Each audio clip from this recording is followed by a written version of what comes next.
Une attaque par drone menée par le Hezbollah sur une base militaire dans le centre d'Israël a tué 4 soldats et blessé 7 autres dimanche 13 octobre, a déclaré l'armée israélienne.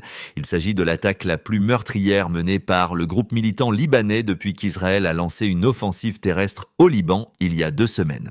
Le Hezbollah a déclaré que l'attaque près de la ville de Binjamina était une vengeance pour les frappes aériennes israéliennes à Beyrouth le 10 octobre, lorsque 22 personnes ont été tuées.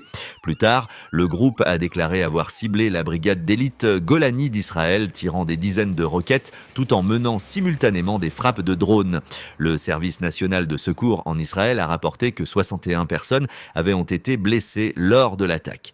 En raison des systèmes de défense aérienne avancés d'Israël, il est rare que tant de personnes soient blessées lors d'attaques par drone ou roquettes. Le Hezbollah et Israël échangent des tirs presque quotidiennement depuis 1 an, depuis le début de la guerre à Gaza. Cependant, les combats se sont récemment intensifiés.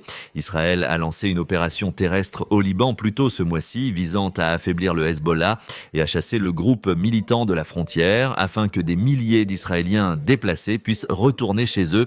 L'attaque mortelle du Hezbollah contre Israël a eu lieu le même jour où les États-Unis ont annoncé qu'ils enverraient un nouveau système de défense aérienne en Israël pour aider à renforcer la protection d'Israël contre les attaques par roquettes.